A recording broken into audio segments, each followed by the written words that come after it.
Hey, welcome to Ask Jimmy the Dean. Today we're looking at the question of why are there so many Bible translations? Or truthfully, I've been also getting the question of which is the best Bible translation. Well, let me tackle the first because it's really going to inform the second. Why are there so many Bible translations? Just a reminder that we have what are known as the original languages. These were the languages that the original biblical authors wrote in. I'm going to remind you something cool about the Bible. We're talking somewhere between 40 and 45 different authors. They were writing in at least 5 different languages.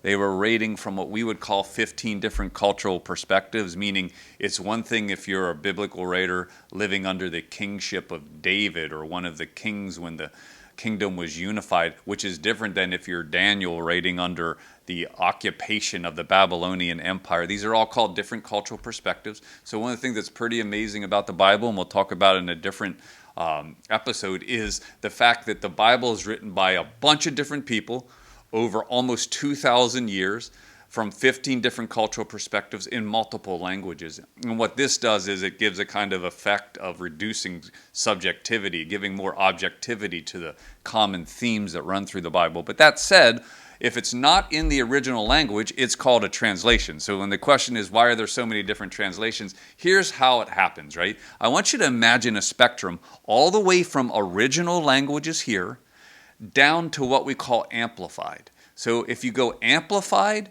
you then have something called a paraphrase, then you have something called a dynamic equivalent, then you have something called a literal, and then of course you have original languages. So think about that spectrum, right?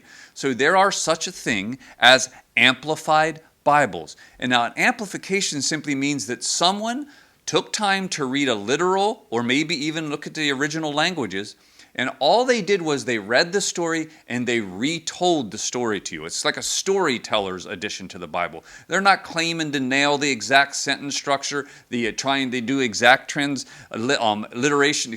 exact interpretations of words that are in the Bible. They're simply telling you in a storytelling form. So that would be called amplified. Paraphrased is slightly different, although it has the similar thing where an author doesn't claim that they're sitting there trying to give you a word by word or sentence structure per sentence structure type of approach.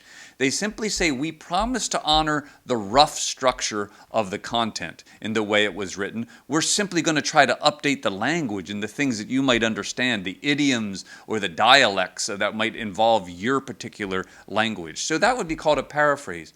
A dynamic equivalent is slightly different. An example of that might be something like the NIV, where example of the Amplified would be this Bible called the Amplified.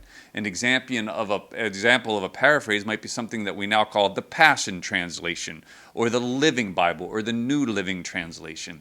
But when you get up to dynamic equivalence, you're dealing with one of the most popular translations to ever hit the world, the New International Version, and they decided they wanted to write at an 8th grade level. When they decided to do that translation, they looked at where the culture was at in general and said, how do we get a translation that honors sense and structure to the best that we can, honors original language, but truthfully gets it to an 8th grade reading level? Because there was a deep belief in many of these translators that God is trying to get God's word into the common languages of people.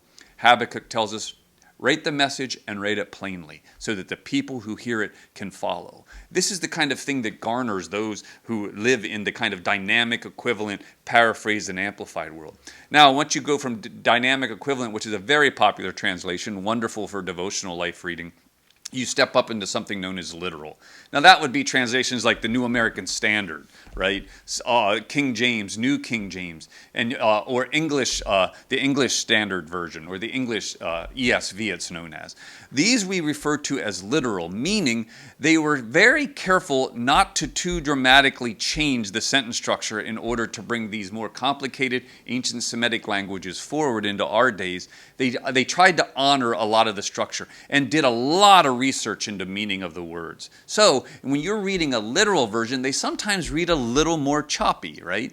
And they have less emphasis outside of the King James on the local idioms of, let's just say, Old English or something like that.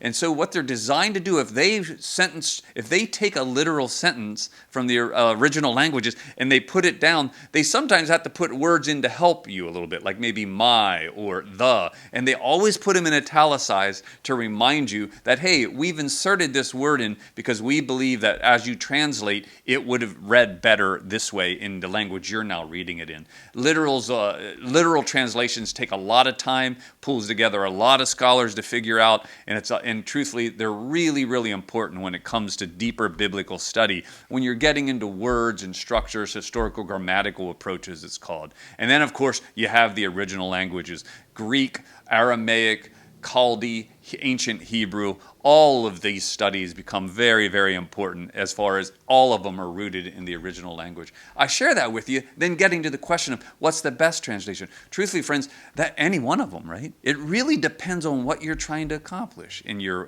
journey. If you need to have your imagination reawakened to the amazing biblical story, the Judeo-Christian narrative, I recommend sometimes grabbing an amplified or a paraphrase just to reawaken your imagination. Let a storyteller or let someone who knows how to reawaken old storylines do that work for you. I tend to find for my devotional life, I prefer a dynamic equivalent because I tend to find that that's something that works when I'm sitting there and I'm trying to just simply in my own way engage the text. And then, of course, when I'm sitting and doing some teacher pastoring or if I'm running a seminary course that I've been known to teach, I tend to dive into the more literal versions to make sure that I'm honoring some of the deeper nuances that are going on. So to be quite honest, it really has to do with where you're at and what you're trying to accomplish in that. So anyway, thanks for asking, Jimmy the Dean. Hey, quick addendum to the why are there so many Bible translations? I want to introduce you to a fun thing. This is a Bible that has 4 translations. So in other words, every passage has one of the 4 major translations, the NIV, the New American Standard, the King James, and the New Living Translation. It's interesting. It goes all the way from a literal to a dynamic equivalent to an amplified, so you get an idea of how you can engage with the text. Have a good time.